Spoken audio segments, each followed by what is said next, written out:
to see. Board. All right, we're going. All right, here we go. Week 9, coming off a tough week 8. 1-4 last week, not great. So we had basically just gotten ourselves to 500. Felt like we were in a good position, and then last week the wheels came off a little bit. What are our official records, just so I can write them down? So for the Super Contest, we're 18, 21, and 1. And then for the Circa, we're 17, 21, and 2. And I can look up quick too, just in terms of standings, how many points off the leaders. I actually don't think that we lost too much ground from the leaders. Give me one sec. See, leaders are at 32. So we lost a little bit of ground, but like for the Circa, we have 18 points and the leaders are at 32. So definitely took a hit last week. Yep. I know you had some thoughts just in terms of like kind of what might have led us astray. Yeah, wait, let me just pull up cards so I can see what games I'm supposed to be talking about. In terms of last week, Yeah. well, I can recap it quick. I've got the notes. So we All right, won yeah. the Dolphins. We won the Dolphins game. They were 3.5-point favorites in Detroit. Or you know what? I'll just pull up last week's notes so I can see what we, because then I can see what we had and then what I. Yep. So So we last week won was the week 8. Dolphins, and then We had yeah, Vegas, Cardinals, Rams, Dolphins, yep, Buffalo, right? that's right. Oh, that's right. Yeah, Buffalo didn't cover. I forgot about that. Yep. Yeah. Which I'll So rant about. yeah. So I mean, yeah, I just felt like we kind of got away from some things. I think the biggest thing, and I had said it to you before, was I think that when we identify these games like the Falcons Panthers game, and I know that it was close, and that's something that I'll cover when we talk about the Panthers actually, but um, it still hit right, and I mean, it really took some true idiocy at the end of the game for the Panthers to lose that too. Um, that was looking like an almost unbelievable outright win. But Yeah. I think that when we identify those spots where we say this line truly does not make sense, and it's not just one where it's like, oh, we think that it should be a point too high.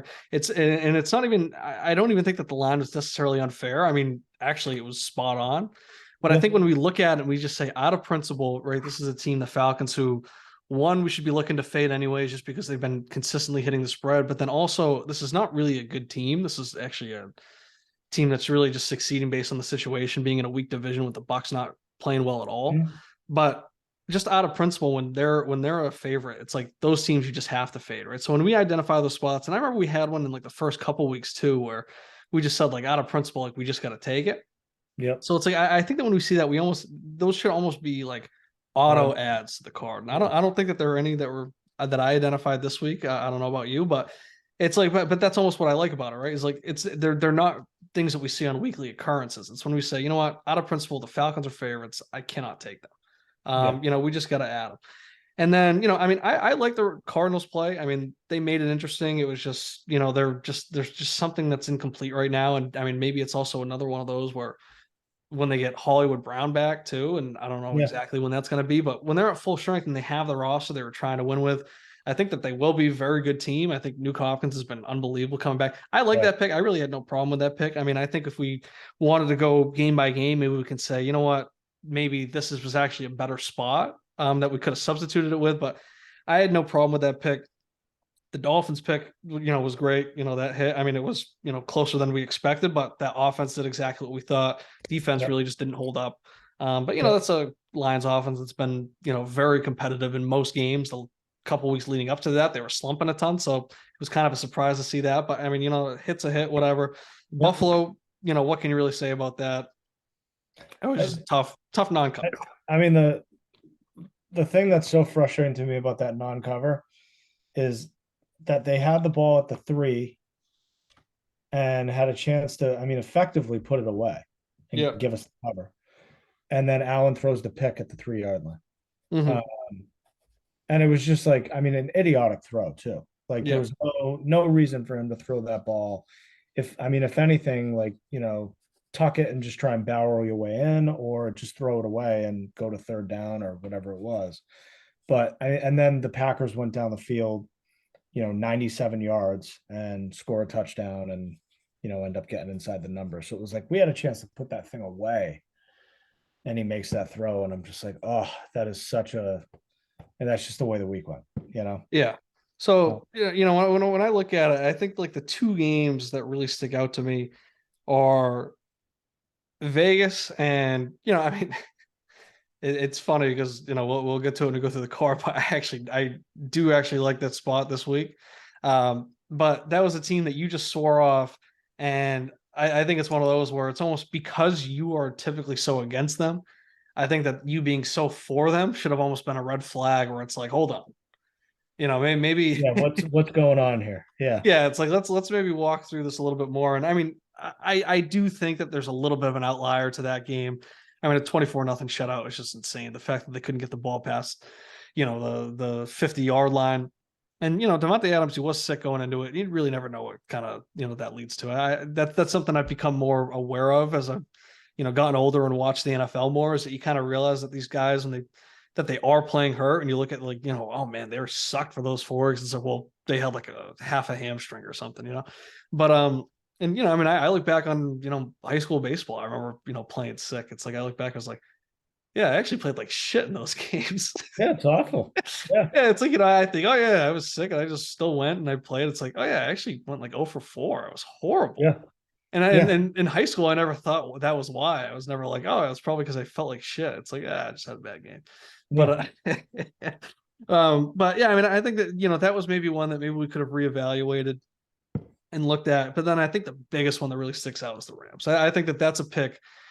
I can really forgive us for the Vegas pick, and then I don't think that was a big deal. Like I said, I like the reasoning on the Cardinals. We had the trends in our favor there. Buffalo is just a tough non-cover.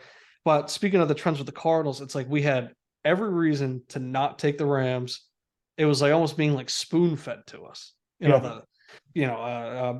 Shanahan just owns McVay. And then we've also just been so off on the Rams this year. We've been so against them all year. That's not a good team. And my big thing is like, I think Twitter is so reactionary.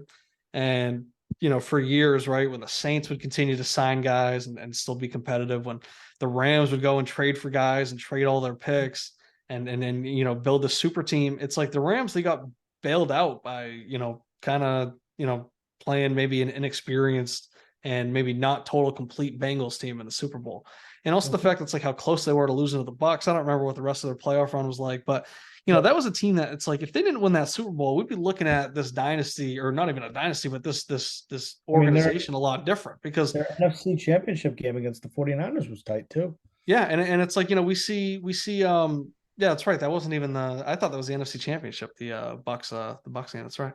But yeah, but it's like, we'd be looking at them a lot different. Like you're seeing about how McVay, he's going to ride it out with this core of Stafford, Cup, Donald, and Ramsey, and then retire. And he's going to be like retired at 40. It's like, if he didn't win this ring, I don't know if that's on the table for him.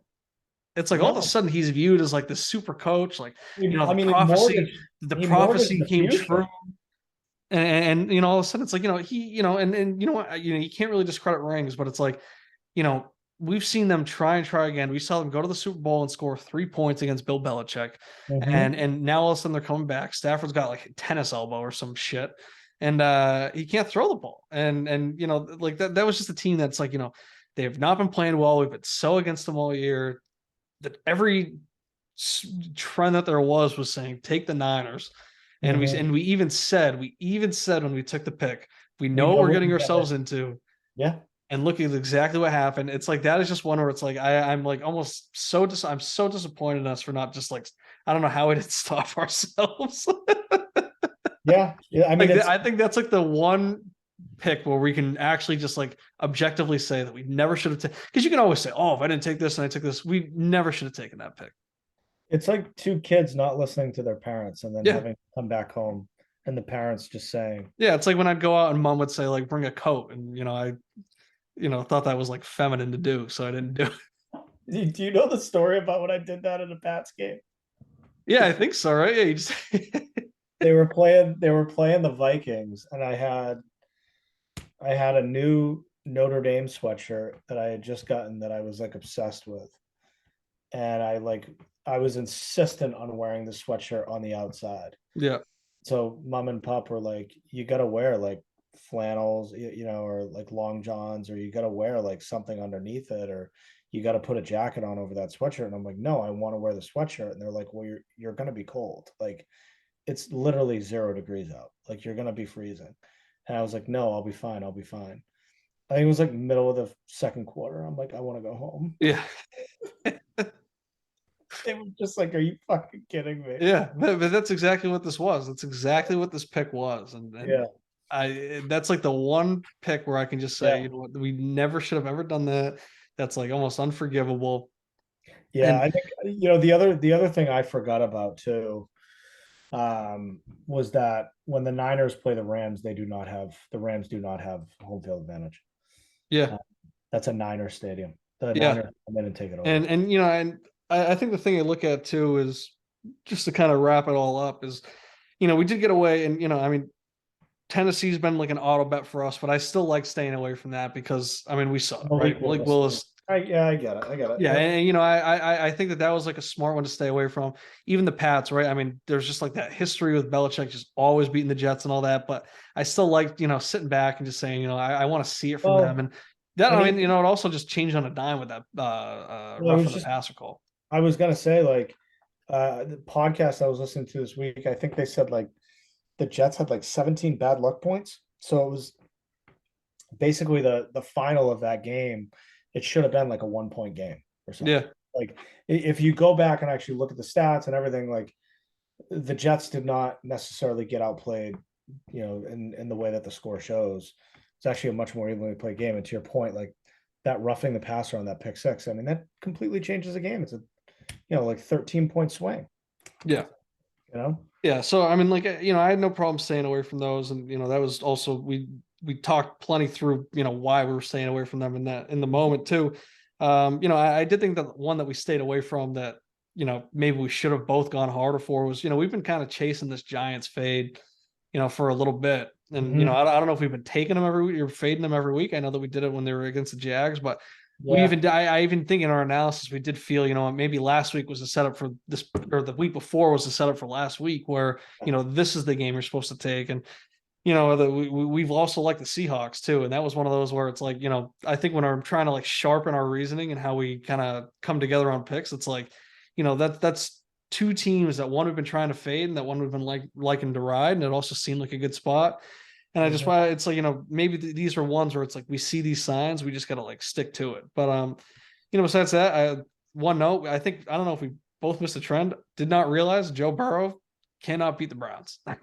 And I think the Browns were my lean, but that was not part of. I did not know I that at think all. they were your lean. I'll tell you what, he got smoked. Yeah, I didn't know that at all. I think he's what, like 0-7 against them or something.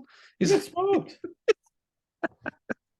Yeah, that's crazy. And then, but also a note just for these future weeks, it is part of, you know, my read for this Bengals game coming up. But that offense is not good without Jamar Chase. No, terrible. Yeah, Terrible.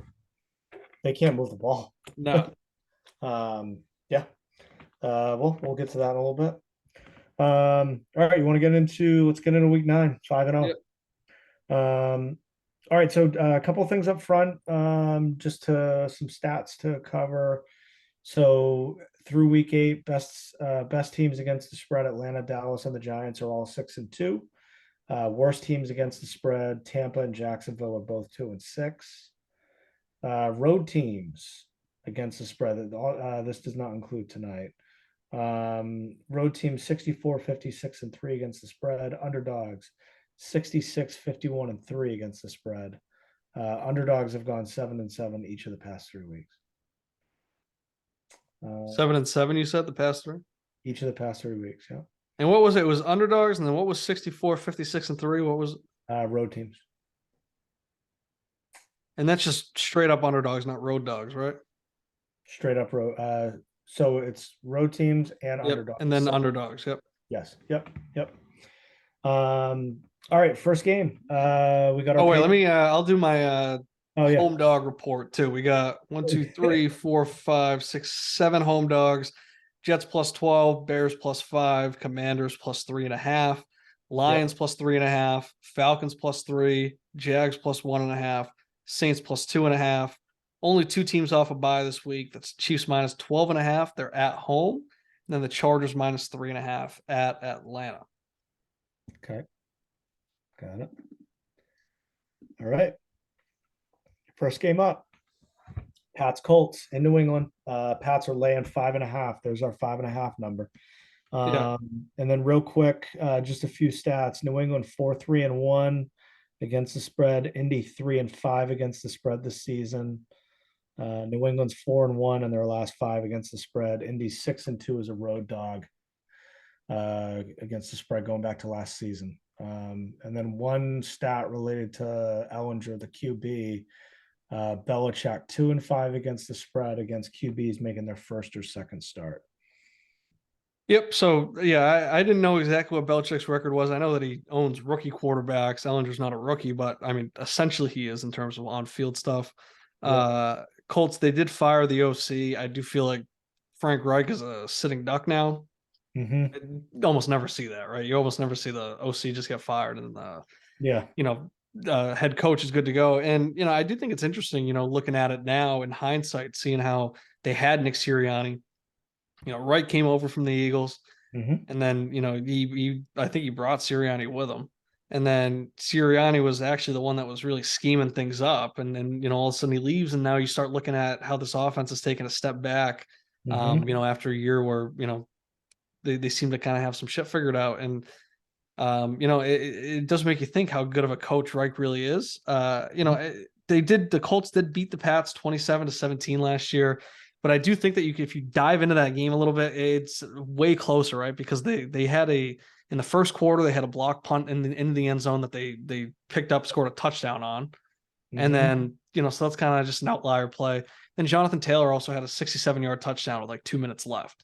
Yeah. Yep. So that was a 3-point game. I don't know, that might have been a second down run, but I mean, if the Pats got a stop on that drive, they had like a legit chance because they were playing football that was good enough to make that comeback. So, Yeah. it was a tough game to lose, and I think that was one of those where it's like shit. Yeah, I think it was like a week 12 or week 13 thing, and I think they were just coming Yep. off the Bills game or something. So I remember that was a tough loss, but Jonathan Taylor and Naheem Hines, they scored the touchdowns for them last year. So they had 3 touchdowns last year. The defensive one, Hines is gone. Hines and Taylor. Hines is gone. Taylor's probably not going to play this week. Carson Yep. Wentz was the quarterback. Now you got Belichick playing against the quarterback, making his second start. And I also just don't think Ellinger's that good. His stat line was fine last week, but that's because, they're not asking him to do much. I think it's the same thing with, a guy like Bailey Zappi, where, you can't look at the box score when you're evaluating him because it's going to Yep. be totally misleading, right? You have to go out there, you have to watch, you have to see what he actually looks like and, how he's able to move the ball. He did look good. He showed some life on that final drive. I think it was Pittman had a horrible drop where if he caught that, the Colts probably come out of that with a win. Yep. But I just think that this is more of the Colts wanted to. They know that Matt Ryan's not the answer. They're probably going to find a way to get rid of him if he doesn't retire after this year. I think at this point he probably will. And then they got to see what they have, right? Okay, maybe Ellinger's the guy, and we don't have to use this first rounder on a quarterback, but Yep. more than likely, it's looking like they're going to have to now. So I don't think Ellinger's the answer. I think he's more just a placeholder. They want to see what they had before making that decision. If I'm the Colts, I'm saying we've been in quarterback purgatory forever, and Ellinger, sure, he's not, Philip Rivers, Carson Wentz, Mm-hmm. Matt Ryan, but I just feel like this is like a continuation of that, where you're just kind of settling at quarterback and you're not making the right move. They got to go out. They got to find a young guy. They got to find like their next Andrew Luck, and you can't blame a franchise for maybe still taking a step back and being in shock from losing a guy like Andrew Luck, because that's like, I mean, he could have been the greatest quarterback of all time. He was unbelievable. And to suddenly lose him when he's like 26, that's a tough thing to recover from. So, I still like the Pats here. I know this is a number that I, typically stay away from and take Yeah. the other side, but yeah, I mean, I think that this is one where, maybe it's not in my top 5 just because I think it could be like a 7-point win, and it's maybe a little too close for comfort. But I like the Pats to come out and win.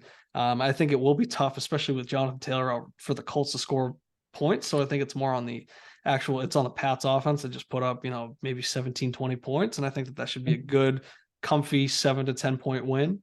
But yeah, I mean, I like the Pats here. Yeah, I was leaning New England. I think I even forgot about the Naheem Hines thing because now you could be looking at Ellinger with a backfield of he doesn't have his stud running back, and even though what's the kid's name, Deion Jackson, I think he's run the ball effectively, Yeah. in the limited time that he's gotten, but you know they don't have Hines. They lose the versatility out of the backfield.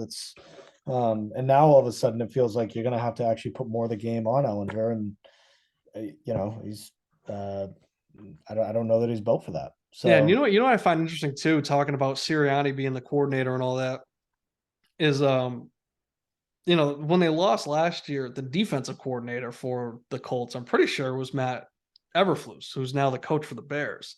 mm, So in hindsight, I was thinking this when watching the Pats game because we had them, and then of course it was just a devastating night for a Pats fan, anyways. yeah, But then I was like, maybe we should have put more stock into the fact that Eberflus is the coach, because maybe there is some type of recipe just because the Colts were able to beat the Pats last year. yeah, yeah, And and then obviously, too late for that, hindsight 2020. But then it got me thinking more about the Colts, and then seeing that Sirianni thing where I was like, well, maybe he's really just lost the sauce because he lost both these coordinators. And maybe this is yeah, just what was giving him that early success. And maybe it is just one of those where now he's really got nothing. And, this is, kind of a team that, could be looking to, get an earlier pick and get that quarterback. So, I mean, I like it, especially with Belichick's typical success against these inexperienced guys. yeah, yep. I think it's a strong lean for us. Let's mark it, but Yeah. Like it honestly might just be an uncomfortably big number for the Pats offense until they start really to show signs of life. But yeah, I mean, I like the Pats to win. So, I like. yeah, yep. All right, next game we got the Bills. They're laying 12 at the Jets. I've actually seen the number now up to about 13. Buffalo's 4-2-1 this year against the spread. The Jets are 5-3.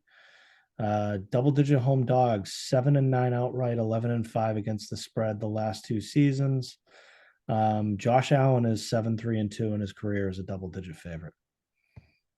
Yep, I like the Bills here. I think the big thing about the Bills is that they do seem to really like to just kind of shit on teams, and obviously things didn't shake out our way, but I mean it's a big difference even in his looking as he's showing his age. I'd still take Aaron Rodgers levels over Zach Wilson. So, my Yep. read on the Jets last week was, with Brees Hall out, they're going to have to rely on Wilson to pass a little bit more. And I said how that's a recipe for disaster. And, it didn't take long for that to kind of be proven true. I don't think that was too original of a take anyways. I think we saw plenty of it last year.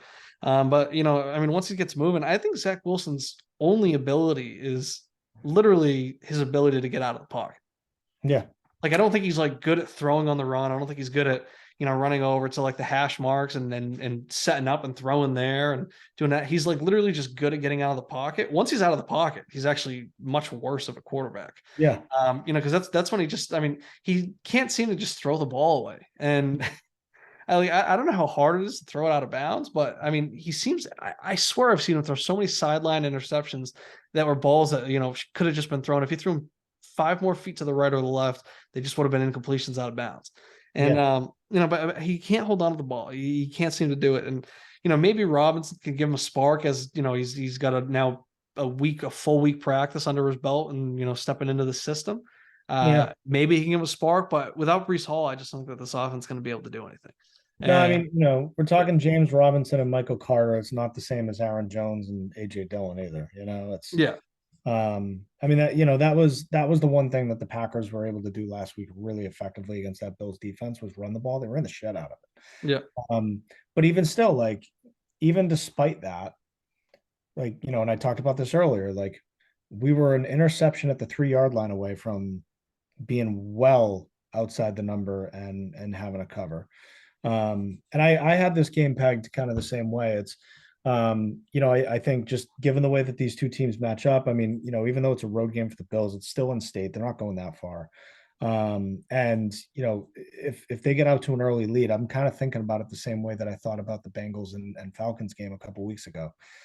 They get out to an early lead and the Jets are playing from behind. This game could get out of hand really, really quickly.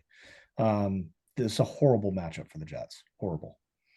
Yeah, and the Bills, they covered as double-digit favorites twice against the Jets last year. They're minus 13.5-point favorites at New York last year. They won 45-17.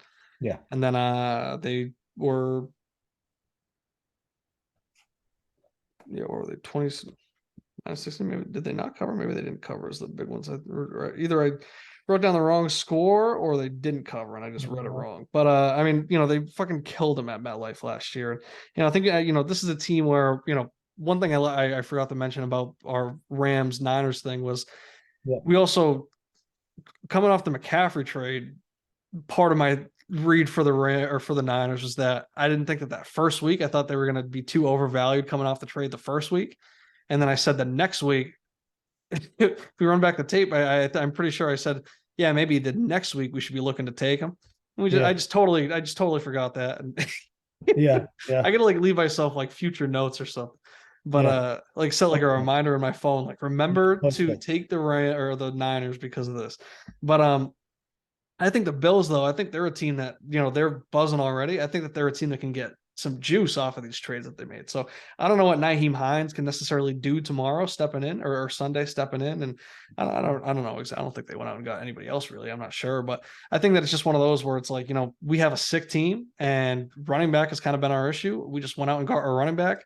And, maybe next week we look for them to go out and stomp another team because now they add that element to their game. I don't know how quickly they can do it this week, but with the other stuff, I think they're a team that can just say fuck yeah, we're just going to keep it going. I think the Eagles are the same way, and I don't think the Eagles covered tonight, but I think they're the same way where it's they just have something going, and they just have that good momentum. And Michael Irvin, he was on Part of My Take, and he was talking about how how important it is for teams to really have that chemistry, and they need something to bond over. And when you look at the when you look at the Eagles, right? It's Jalen Hurts. Nobody believed in me. I got benched in college. I went in the second round. Now look at me. Yep.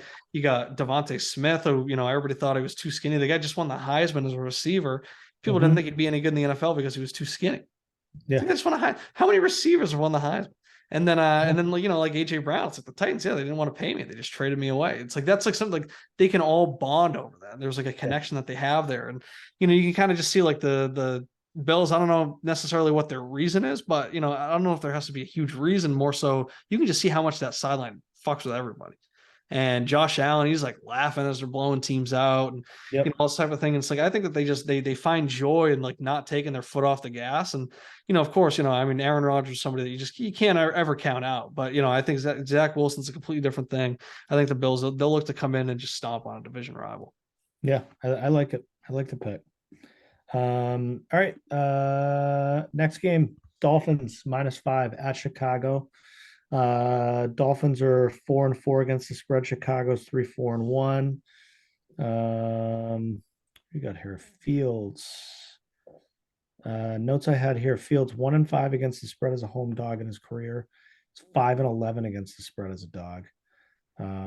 Miami 4-1 against the spread with Tua in games that he starts and ends. He's 16-10-1 ATS in his career.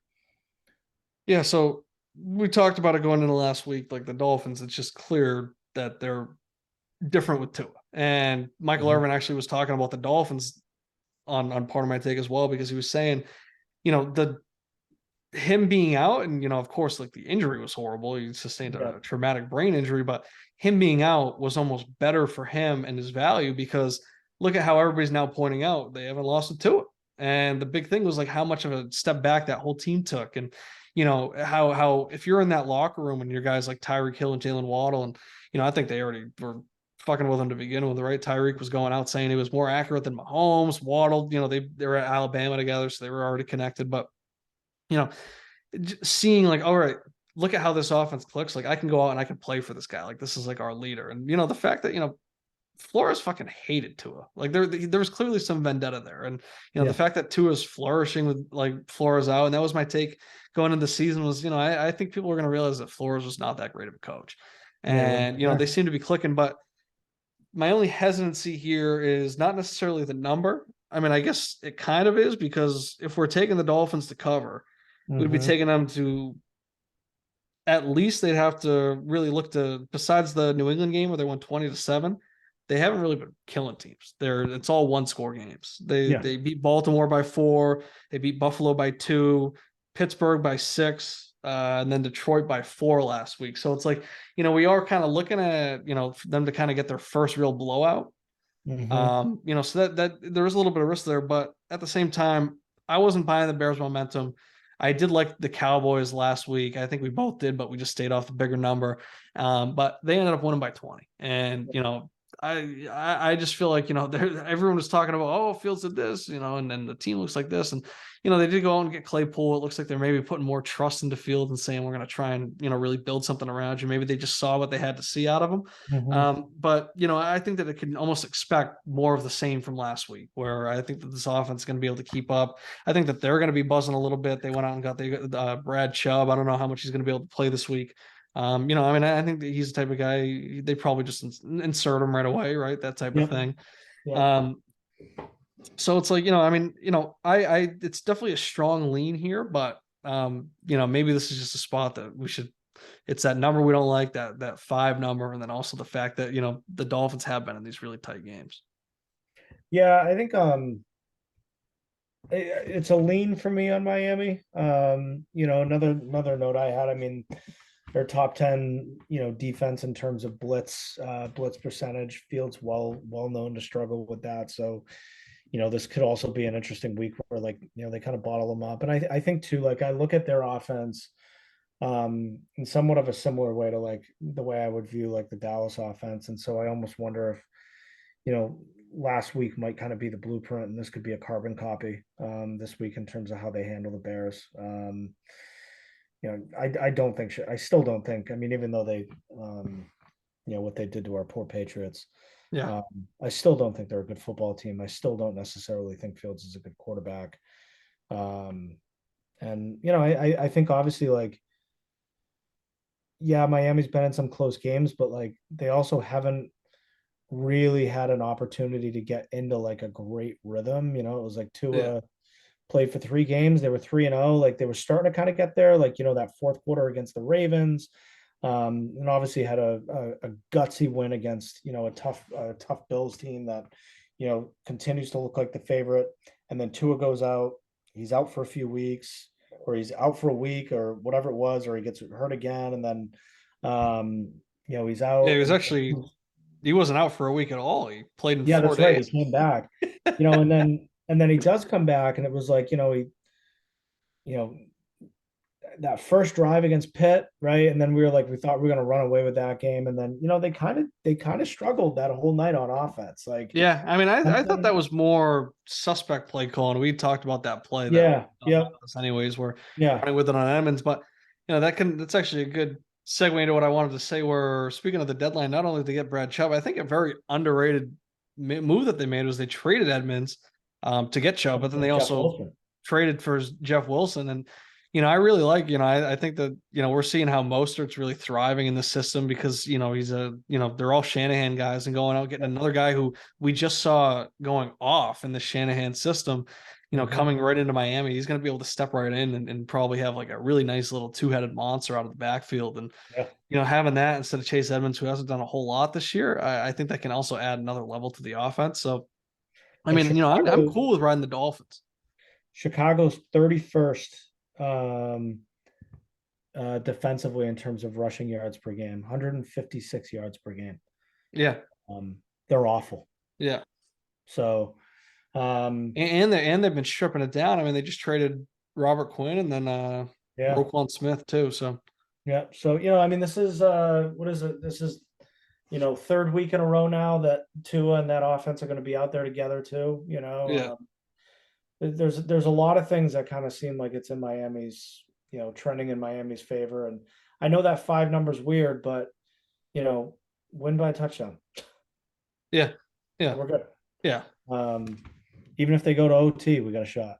Yeah. And it's also, I Um, mean, like the 5-1, it's like, yeah, like it almost feels like more often than not, it's like a trap. But I mean, it's not like an auto thing. Like it's not, it's more yeah, just a number I stay weary of. But I mean, the it's a weird 5-point football game. favorites cover all the time, So Yeah, it's, yeah, yeah. yeah, yeah. Okay, all right, it's good luck for us. Yeah. All right, next game. We got the Vikings -3.5 against the Commanders.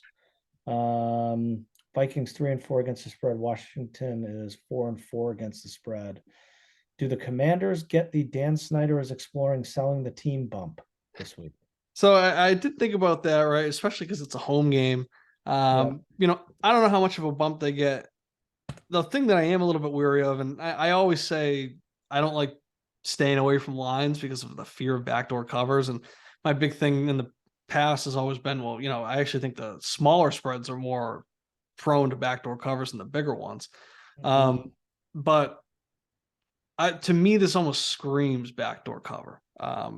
Just with who we're dealing with, right? I mean, the big thing with the Vikings has always been, they let us down in spots like this. But I think that win against the Cardinals is actually a big step for them. Yeah, I think that this season's almost all about proving like it's not the same Vikings. Like you can win with the Kirk Cousins, all the stuff, and I mean, could be totally different on the playoffs. But I mean, at least in the regular season, they seem to be on fire, right? They won 5 straight, they've covered 2 straight, and then I look back, the three of those 5 wins that they failed to cover, that was they missed the cover by 3 points, 2 points, 2 points. So they're like right on it. But that's almost why I'm a little bit scared to take the Vikings here, because they're failing to cover in those tight spots. They're keeping it real close on the spread. And then, like I said, the Commanders, they just feel like a team that they'll be down 10 with a minute left. They punch that touchdown in, and all of a sudden it's a 3-point game. They're inside the number, and they fail to get the yeah, onside kick, and whatever. The yeah, game's over. And this is a team that feels that they can do that. So for that, it's like, my initial lean was the Vikings because I think that they can continue to roll, but then I kind of started having that fear, and it's more of a stay away because I'm also not going to bet on an underdog and say, I think they're going to win this on a backdoor cover. yeah. No, totally. This And this and was I really don't like them to win either. So that a lot of times when I like underdogs, it's because I like them to win outright. But I yeah, also don't like them to win here. So a Kirk Cousins revenge game too against his former that was team. my first note actually. Was it? Yeah. So that could also just cancel out the Dan Snyder bump too. Yeah, yeah, that's true. I don't know. This just feels like it's kind of an ugly game. It kind of feels like a stay away. Yeah. Um, I always feel like I have trouble. Um, I feel like I always have trouble kind of reading the Vikings. And to your point, like with Heineke, like the Commanders definitely feel like they got a good energy going on with Heineke at QB. But at the same time, it's like that stuff usually runs out. And I just don't know that I necessarily want to be in a position on Sunday where, we're sitting there like fearing for a backdoor cover, Yeah. or we're sitting there like we really put our hands in fucking Taylor Heineke against a 6-1 Vikings team. Like really, Yeah. like I just don't know that I want to be on either side of that. So I'm comfortable staying away from this game. Yeah. All right, let's jump to the next one. We got the Packers visiting the Lions. Green Bay 3-5 against the spread. Detroit 3-4. What do you got? I hate this game. Um, uh, Oh, because like the Packers, they're just been a team that we've been kind of ragging on every week and just saying, we don't see yeah, a spot for them to get right because their bye week is so late into the season. They had to go to England. They, they're just losing, losing, losing.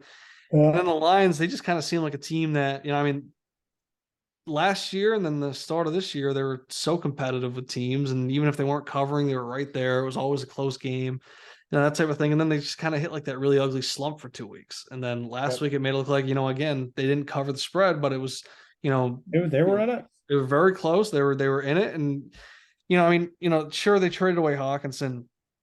Hawkinson wasn't that great for them. Hawkinson had one good game this year, and it was when literally every other weapon was out. They didn't have any running backs, they didn't have any receivers. So it's Yep. like, who the hell else were they going to throw to? So I don't think that Yep. they're going to be missing Hawkinson too much. I don't think that's really leaving any type of hole in their offense. I think they can make do without him. Yep. I my lean. is the Lions, but then I also just say, does Aaron Rodgers just also own the Lions? And maybe maybe we should just be looking to take them regardless of who the hell they're strutting out there. Yeah, I mean this is another team, the Lions, awful against the run. Um, that Packers offense, I know especially from a passing perspective, that passing game's not what it's been in years of the past, but they showed that they can still run the ball last week when they played Buffalo, and I think they're probably going to run it up on Detroit. But yeah, Detroit's pesky. I don't know. I don't love this game either. I continue to not really um, love the Packers. I don't know that I have faith in them to cover 3.5, but I also don't really have faith in Detroit to cover it either. So I'm looking up Aaron Rodgers' record. I was trying to look it up as I was talking, but Odd Shark is down for me now. 18-6 against the Lions in his career. Hmm.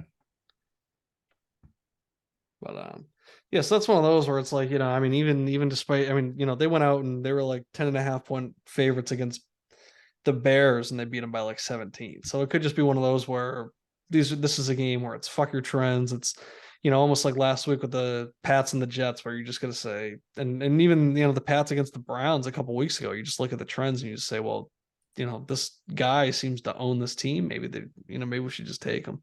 Yeah. Yep. But I mean, like I said to start off, I really just hate this game. Yeah. I'm okay. I'm okay passing it, although I'm just gonna mark the Packers as a lean. Yeah. Um, all right. Yeah, because so what I said was what I wrote was maybe Rodgers just owns Detroit, but then again, this year it just seems to be different, Yeah. right? It's like because you always say, oh, the Packers they always start off slow, and it's because Rodgers didn't go to training camp and stuff like this. But I don't think we've ever really been this deep into the season having these types of questions about Aaron Rodgers. So there's also that aspect to it. Uh, Detroit 8-2 against the spread against Green Bay since 2017. Detroit 7-3 ATS as a home dog under Dan Campbell.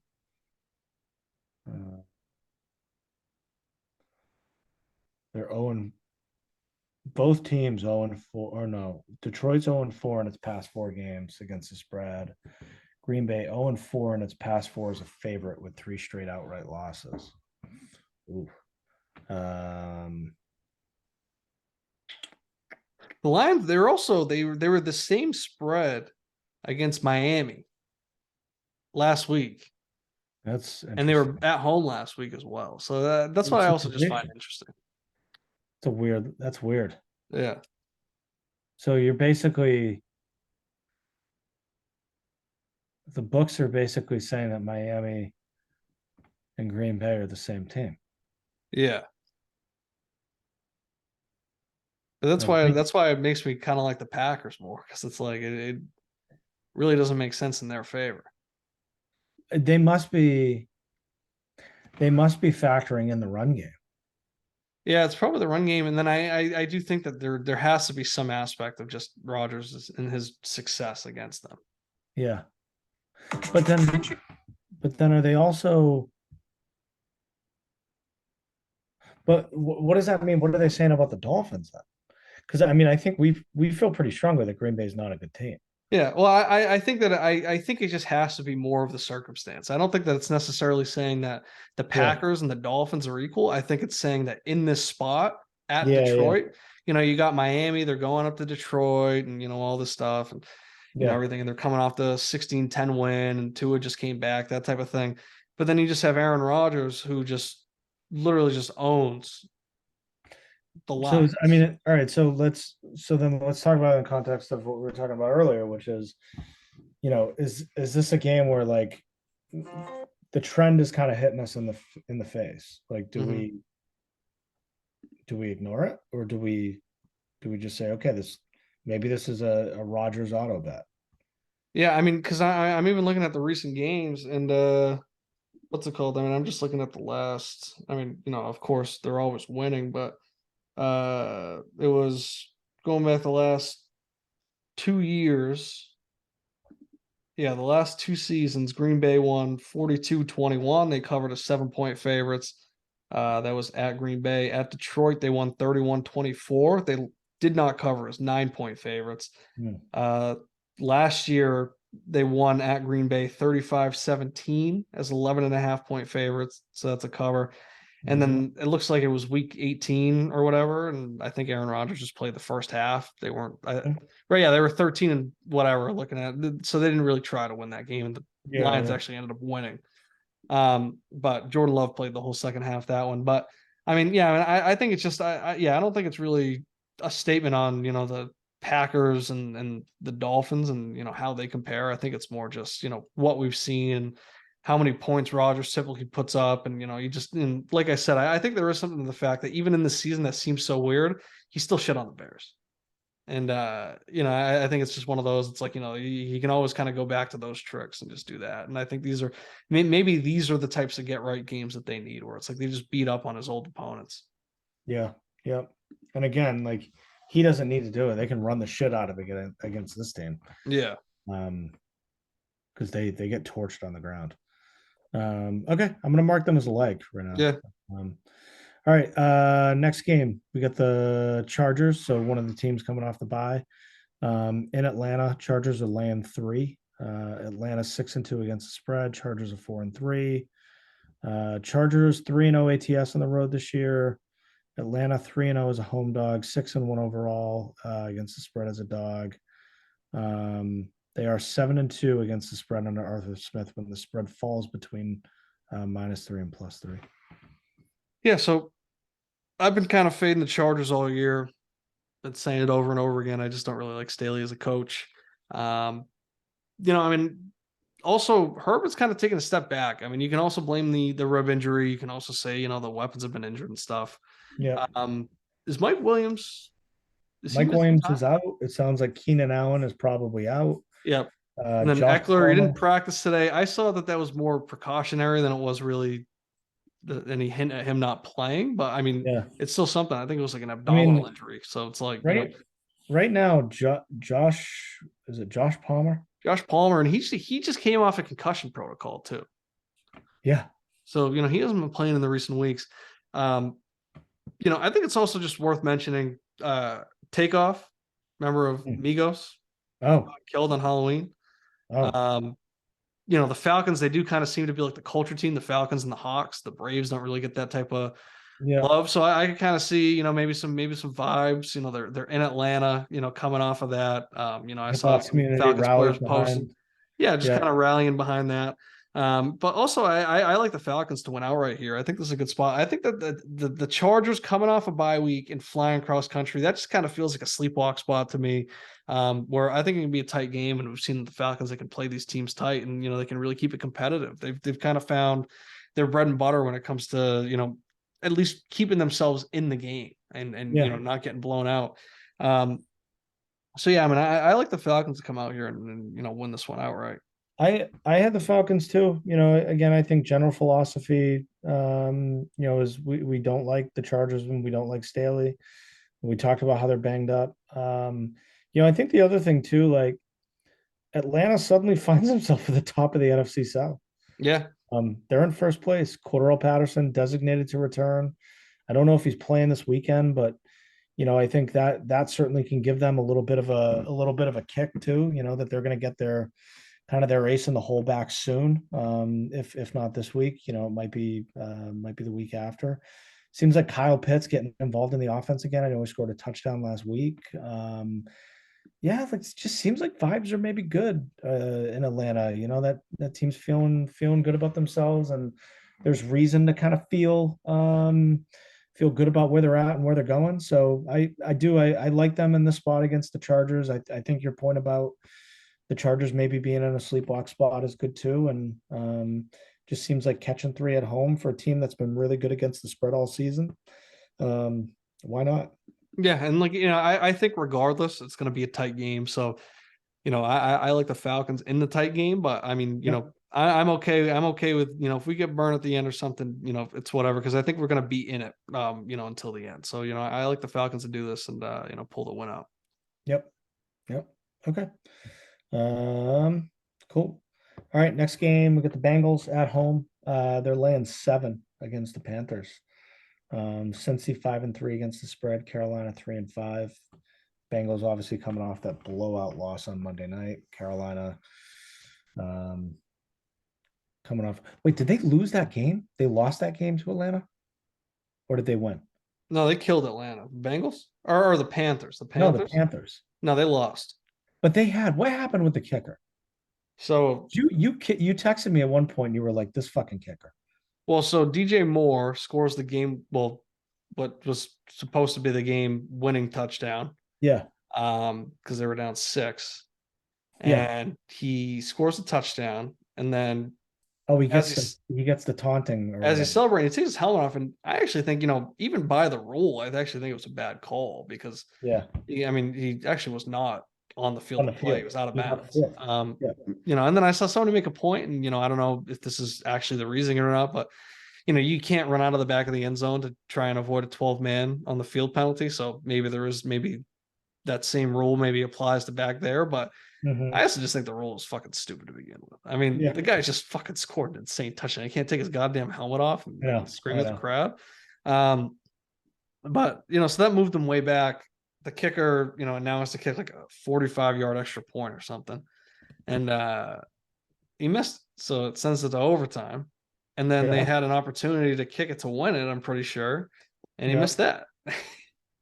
So I mean, that's one of those where it's like you almost have to say, we gotta let you go, right? Like Yeah. Yeah. I was like the same thing. The guy that got the double doink in Chicago. It's like, Yeah. we can't bring it back, right? Yeah. I mean, it's it'd be like in corporate America when like something happens and you lose a big account or you lose you lose a ton of money and it's like somebody's head has to fall. So Yeah, like we have no choice. yeah, You're a great guy, Steve. yeah. So, I mean, so I hate the exact 7 on here, because I could really see this being like a 6-point game. I mean, I think the Bengals should be favored to win. I think they should Yeah. win this game. I could see this being a 6-point game. I could also see this being one where the Panthers go for a 2-point conversion at some point and don't get it, and all of a sudden they lose by 8. Hmm. Um, the Panthers, they're frisky, but when you look at it, they play just so close to the number, right? I mean, they lost to the Rams in that first game with Wilkes as the coach, 10-point underdogs. They lost at the Rams by 14. They were 4-point dogs against Atlanta. They were inside the numbers, but they did lose by 3. And then, of course, they had like that just bizarre win against the Falcons. But that was also a home game. So these 2 ones that they haven't covered, or these 2 ones that they lost, but one they covered, one they didn't. Those were road games. And so I could just see it being like the same thing. Like I said, I could see this being a 6-point game. I could see this being an 8-point game. I could see this being a 7-point push. Hmm. So for that reason, I kind of stay off it. But if I got to pick a side, I do like the Panthers at this bigger number because the Bengals offense looks like shit. So Yeah, I mean that we were saying that earlier. It's like I mean that the Bengals don't look good. well, because Um, I think what's happening is I was down on the Bengals early in the season. They were kind of starting to shut me up a little bit, but I think that losing Jamar Chase, that means that Burrow, right? He doesn't have that like automatic option he can go to. T. Higgins is very good, but he's not Jamar Chase. And going into the season, I saw so many people trying to rank them almost as like a 1A, 1B. It's like no, no, no. You can have like 2 stud receivers in an offense now, but Jamar Chase is by far the better receiver. And not having that like safety valve, and I mean, it's weird calling him safety valve because a lot of times his targets will come like 10, 15 yards down the field. But mhm. having that guy that you just know you can throw to, and even if he's not open, he can at least make a good bit at the ball. Not having that, he has to stand in the pocket more. And now we're starting to see those problems again with the offensive line. And if Bro doesn't have that offensive line, that ball cannot move. They cannot move that ball. So I do like the Panthers just to like kind of keep it close. But again, I do fear that it's going to be right on this number. And if I'm going to take a spread, I like to have a little bit more of a cushion. So Yeah, I mean the other thing too is the Bengals awful in terms of pass protection. Um, Burrow, like every week, is constantly running for his life. mhm. Panthers huge in terms of blitz percentage. I was just looking it up. They're like 5th in the league.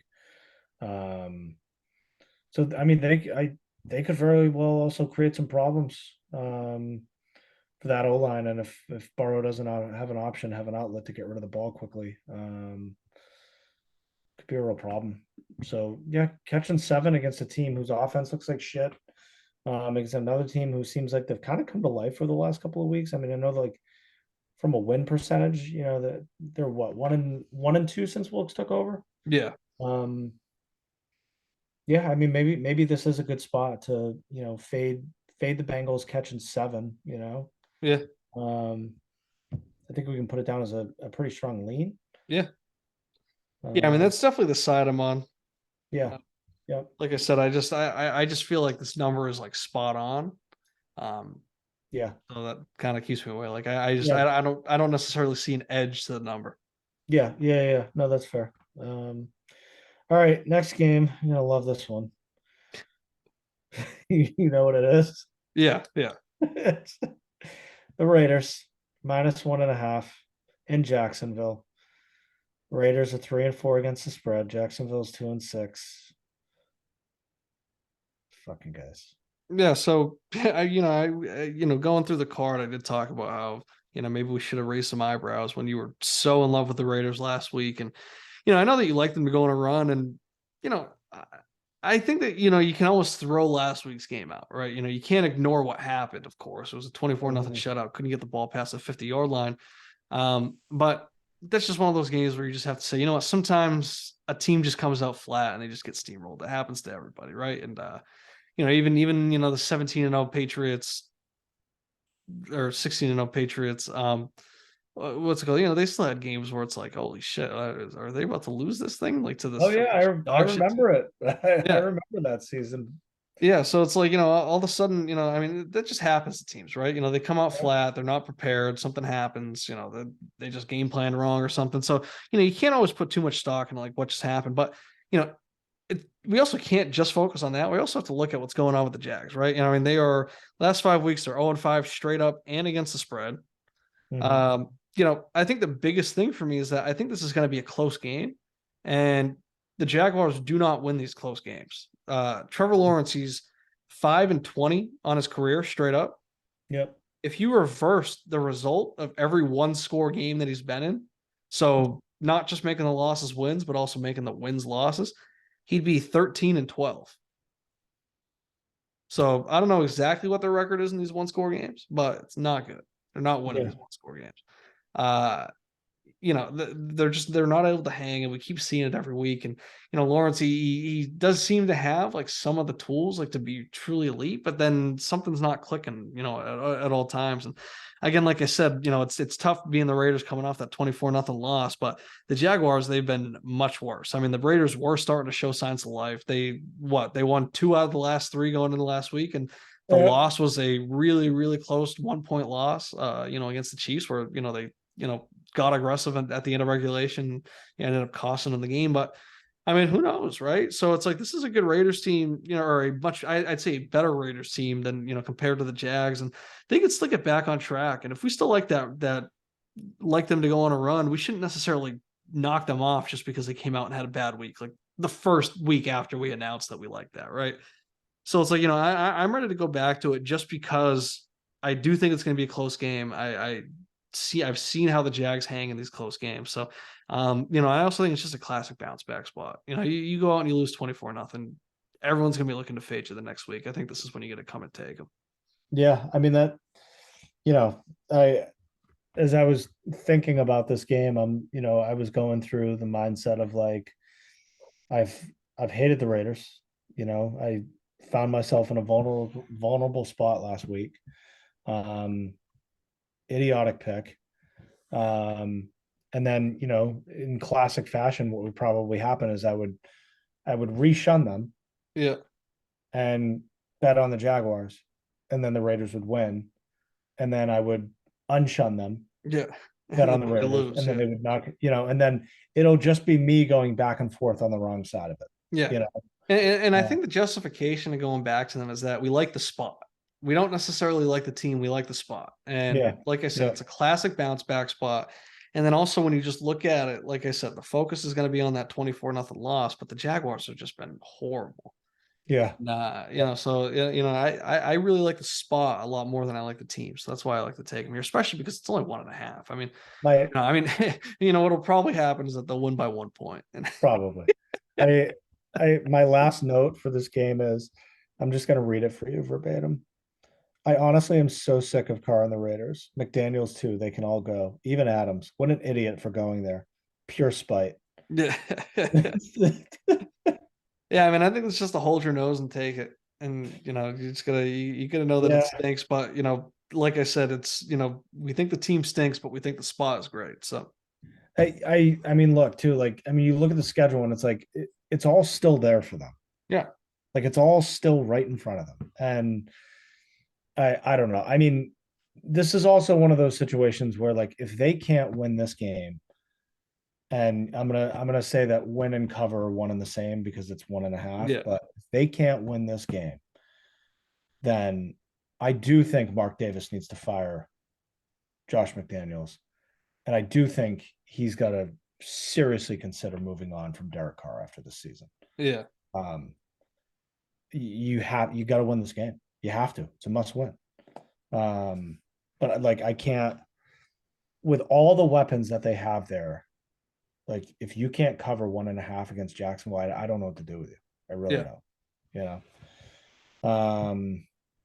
All right. I'm gonna mark it as a like.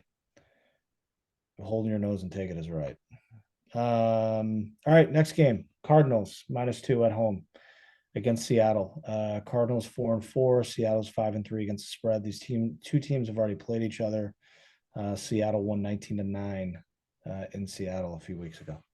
Yep. I like the Cardinals here. Kingsbury's split with Seattle every season, so Mm. they lost in the last one. Mm-hmm. Makes sense to think that they might win in this one, especially at a 2 point spread. I also think it's just kind of a water find its level game, right? Maybe pendulum swinging a little too far for Seattle now. Are they really a 6-3 division leader? I don't know. It's 5-3 versus 3-5 right now. I think the Cardinals are a little bit better than the record says. So I think that we just kind of get a little bit more back to even. Maybe see the Seahawks regress a little bit in the division. So I don't really have too much analysis. I mean, I think Nuke Hopkins has been unbelievable since he's come back. I simply just think this Cardinals team is better than they've been playing. So in the spot and just seeing it as them going for the split, I like them here in the small spread. Um, I probably still lean Seattle here. I do like the way they're playing. I like, I do like a lot of like just kind of how they're. I mean, you were even saying, earlier about was it Michael Irvin was talking about how a team's got to find something to rally around, and I feel like Seattle's found that. Yeah. They're rallying around Geno. Tyler Lockett. Made the initial comment about, it's nice when, we don't have to worry about who's getting the credit around here. And I think a lot of people obviously took that as a shot at Russ. And then he had to kind of come back and be like, listen, just let us enjoy our team, and it does just seem like with Geno under center, kind of leading that offense, leading that team really. That there's a different vibe there, and I think they've got a little bit of that underdog, kind of chip on their shoulder mentality. And I do wonder if the Cardinals. I think they're starting to get right, but I don't know if they're there yet. Like yes, it's still the Nuke show, but like they don't really have any like they don't really have their full weapons yet. And that defense doesn't do it for me. So I don't know. I still lean Seattle here. That's kind of where my head was at on that pick. Yeah, I just like I said, I think it's just kind of water finding its level where one with the split, and then also just I think that Seattle's maybe playing. I mean, there's a reason that Seattle was so heavily doubted going into this season. I think, I mean, part of it was that people didn't really know who was playing quarterback, and then also, I mean, I think that people are maybe giving Geno Smith a little too much credit, not for this season, but for what he was doing prior to the season. It's like nobody gave up on Geno Smith. Geno Smith was very bad. Nobody's wrong because the Jets didn't extend him or the Giants didn't, I mean, first of all, Geno Smith, Ben McAdoo ended Eli Manning's Iron Man streak to play Geno Smith. So like this idea that he was like never given a chance. He's always been on a roster since he was drafted. He's been on a roster every season. Yeah. Like I said, they ended Eli Manning's like long Iron Man streak and gave Geno Smith the start. So this like idea that like nobody's ever given him a chance. I think What's Ben McAdoo up to? he's a coordinator for somebody. I think. Is he? Let me see. Or maybe He- Ben McAdoo is the guy that ended Eli's streak in favor of Geno Smith. What a fucking. He's the offensive coordinator for is the Carolina Panthers. oh, look at that. Oh my But god. I think he is one of those guys. I think he's thrives as a coordinator. He's just a fucking dumbass as a head coach. Yeah, yeah. But yeah. So like I just think, and then I look at like the Seahawks' upcoming schedule, and I think this will be a really big stretch for them on just to kind of see really how legit they are because Yeah. first week of December they play the Rams. Leading up to that, they have this game against the Cardinals, then they're at Tampa Bay, and then they're playing the Raiders, and then they have a showdown with the Rams. So I think it'll be really interesting to kind of see what their record is and where they are in the division and just overall in the playoff hunt. In that Rams game. But I just I don't know if I'm necessarily all the way in on Seattle where I see them going on a run here and all of a sudden being, 8-3 or whatever, or seven Yeah. and or whatever, what 7-4 or something. So I feel like they have to lose some games here. I think this is a stretch where they could kind of rack up, a loss or two. So yeah, just for the sake of getting the split like Kingsbury's gotten every year against them. I like the Cardinals here, that's such a small number. But that could just be one that we pass on then. Yep. Okay. By the way, just looking up Ben McAdoo, I'm also going back down memory lane to the press conference when he wore the suit. He looked like Nathan for you. Um, good stuff. Good old Ben McAdoo. All right. Next game, Bucks at home, laying 2.5 against the Rams. Tampa 2-6, Rams 2-5. I have a question for you. Mhm. Now that the divorce is finalized, is Brady free from the hex? Well, I've just wondered, like mentally, if it's like now that it's like the public announcement and everything, maybe there's like a weight off his shoulders. Because I mean, like, whether it's a hex or it's just real life stress, I'm sure that he's just had a lot on his mind playing. Mm-hmm. And even though I mean, I'm sure at this point it's all in the lawyer's hands. I don't think he's going to the table to negotiate the assets or anything. But yeah, maybe there is like a little bit of weight off his shoulders.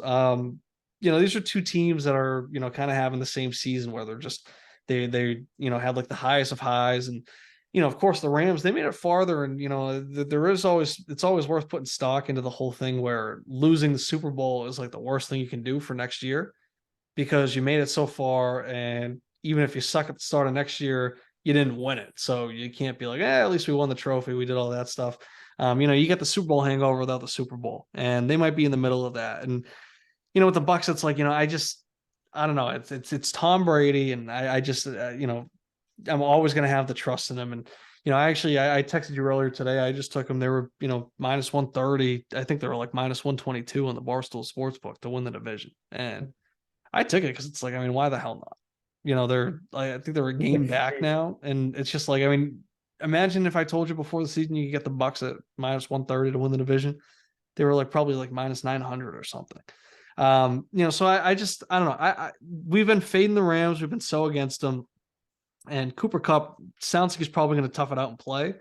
But if he's going to be limited at all, I think we can almost see the same Jamar Chase factor that we're seeing with the Bengals, where if Stafford can't just rely on Cooper Cup and really just feed him targets, and he can't be as effective with his targets, maybe he'll still feed him targets, but if he can't be as effective, he can't turn on that ankle the same way, he can't take off, get the same burst down the field. We could see a little bit more limited of an attack, especially with the questions with this running game that they have. We know that they've been constantly trying to address it. They were trying to get Christian McCaffrey, they couldn't get him. But I simply just don't think this Rams team is any good. I think if either of these teams are going to turn it around, I'd put all my chips on the Bucks to do it. So because of that, I like the Bucks at home.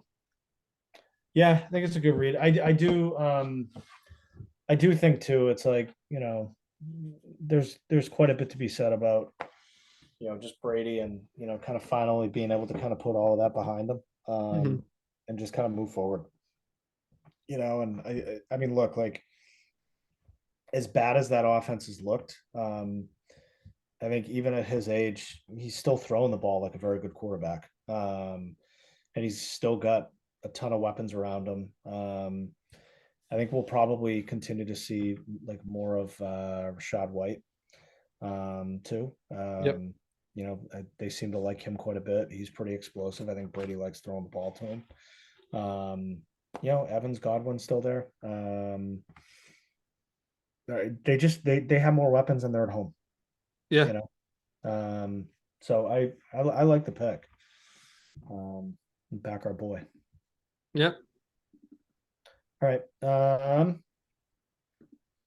Chiefs at home coming off the bye, laying 12.5 against the Titans. Chiefs 3-4 against the spread. Titans 5-2.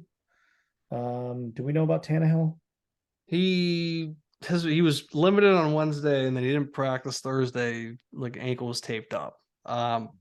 So for me, this is a complete pass just because if it's Malik Willis, I don't think 12 points is nearly enough. It's a tough spot, right? I mean, it's a guy that they clearly can't trust to drop back and throw it. Versus a team that you need somebody that you can do that. And I know that the Chiefs have been, or the Titans have been able to find success, but sure, Malik Willis is this great prospect. He's got this huge arm. He's got this running ability, but right now he's not a better quarterback than Ryan Tannehill. So if Tannehill were playing, I'd say we got to hammer the Titans because this is definitely priced in for Malik Willis to be the starter.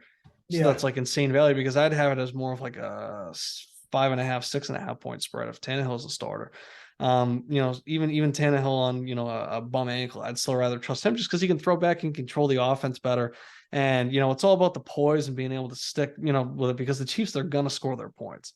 So they're gonna drive down, they're gonna score, and unless Vrabel really pitches like a perfect game of that defense, I just don't know if Malik Willis will be able to do enough to keep up.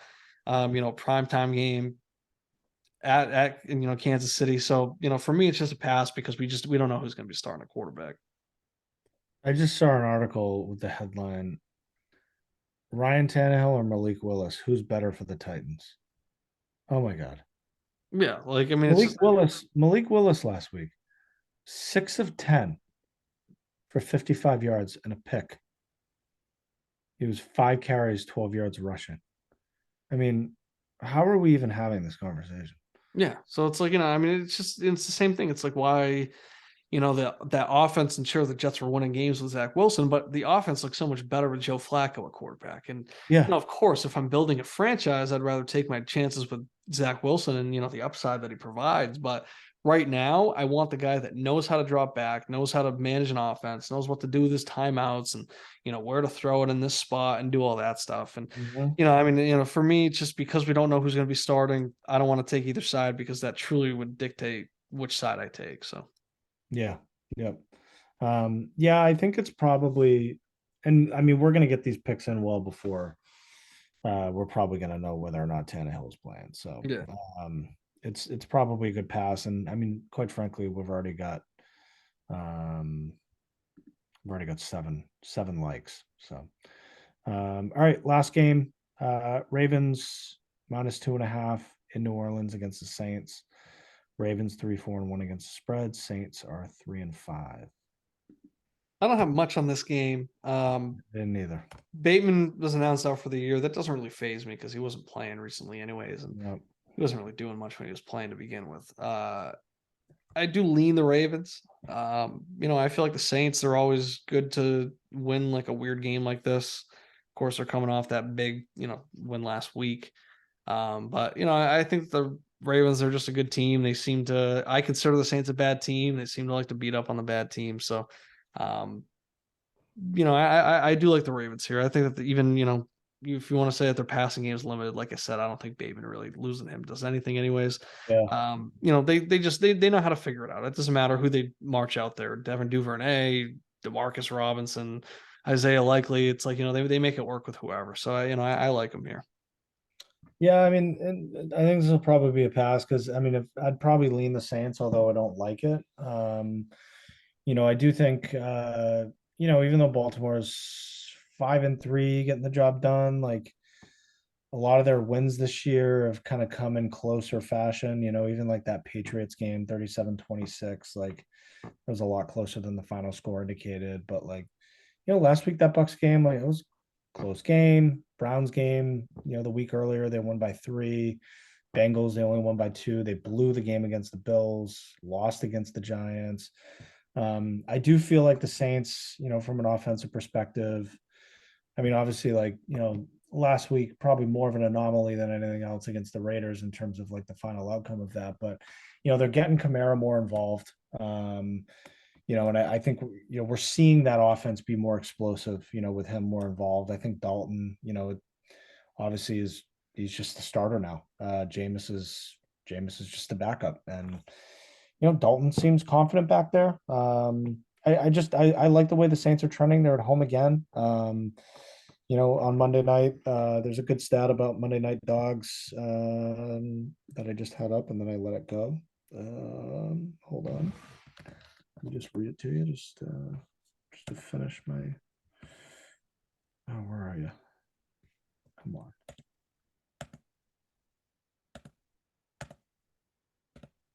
Jesus Christ. Okay. Home underdogs 8-2 against the spread, 7-3 outright on Monday Night Football over the past 2 seasons. So, yeah, I mean, I'd lean Saints, but if you're on the side of the Ravens, probably a pass, and I think we've got quite a few picks. Cool. All right, let's go back to room. So, make sure I got them all. Let me just mark this. All right, so we've got 2 games that we're leaning were the Pats -5 against the Colts, and then the Panthers +7 against the Bengals. And then the games we liked, we had the Bills -12 at New York, Jets, Dolphins -5 at Chicago, Packers -3.5 at Detroit, Falcons catching 3 at home. It's a home dog.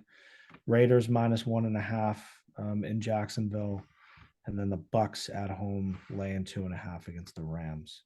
Yeah. I do feel really good about that Bills pick. I think that's one that I feel pretty good locking in on. Yeah. I think that Packers one I kind of look at and I'm like, the whole like Rodgers owns the Lions. Yeah. Run the shit out of it. Like that feels like a good one that we could probably lock in on again, just respecting trends. Yeah. And not ignoring it. Yeah, no, I agree. Just because, especially because I went into it liking the Lions, and then I really seemed to talk myself just from talking it out. I seem to really buy into the Packers side. So, Yep. For that reason, I like hopping on that. Okay. The other 2. I mean, Falcons and Raiders are 2 other games where like the Falcons won, and that's, fade Staley, fade the Chargers, sleepwalking off the bye. Falcons at home, they've been really great Yeah. against the spread. Rally around Migos. Could be a good pick. How do you feel about that one? Yeah, so I'm seeing. So we got the Bills, the Packers now. So what? So what's up? We got the Pats, the Dolphins, the Falcons, the Raiders, the Bucks. We got in terms of other, we got Bucks, Raiders, Panthers, Falcons, Dolphins, Pats. So what was that? I mean, I like both the Falcons and the Raiders. Okay. Like I said, I really like the Raiders spot. Looking for that bounce back, and I think it's also just like you were kind of saying. I think this is a very telling game for their season, and if this is one, then maybe that is like a true stay away, and if they're so bad to come off of that 24-0 loss, and also lose this, then I don't really foresee a bunch of good spots to be taking them in anyways. Yeah. So Yep. I mean, I don't know. I mean, it doesn't have to. I'm not necessarily married to it. I kind of like all the other ones that we have on the board as well. But I like mixing in the Falcons as an underdog, and because I think that's really the only other. I mean, the Panthers too. But like I said, with the Panthers, I just don't really see much of an edge at all. I just think that line is Ooh. spot on. You know what So else I like about the Raiders? what? So Waller's back for what it's worth too. Not that he's been, yeah, Waller's back, and they opted to stay on the East Coast. Oh, They went right to Sarasota, yeah. and then meanwhile, you got Jacksonville coming back from London. London. Oh, that's actually, yeah, that's a good spot to get him in. Yeah, this could. I think this is a good spot. Yeah. Okay. All right. So we like the Raiders. So we like the Raiders. We like the Falcons. So then we've got one more we got to pick between the Pats, Dolphins, Panthers, and Bucks. Let me see. Hold on, there's -1.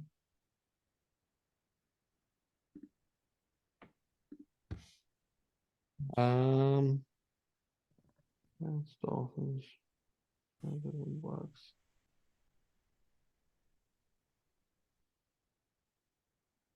Let me think. Rams are 9-1 against the spread in the past 10 meetings between these two teams. Yeah, I mean, I feel like the Rams game is like so 50-50 that maybe we cross that one off. Yeah. Um, Okay. and then to me, it's really just between the Pats and the Dolphins. I think so too. Yeah, just because, like I said, I think that Panther spread is just too.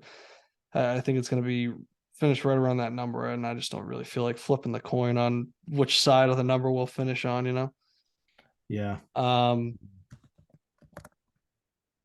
Yeah, I mean it's tough. It's tough to choose between just because I mean maybe it is just another spot bet where it's Belichick against this young inexperienced quarterback, and we just really rely on this the defense to kind of smother them, and all we got to do is outscore them by a touchdown, and that's all we need. Um, and then at the same time, we're looking at the Dolphins, and maybe it's kind of like how we didn't bet the Pats last week, where it's like Dolphins, you really haven't had a blowout. Show us that you can blow a team out. And Mhm. you just went out, you went and you got Bradley Chubb, and it's like show us you can blow a team out, and then we could start maybe trusting you more on these spreads. So maybe we go the Pats. Yeah, I think we go Pats. At home. Yeah. Okay. All right, so we're gonna go, let's see.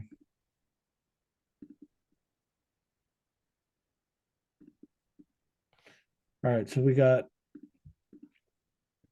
Patriots at home -5.5 against the Colts. Bills on the road, laying 12 against the Jets.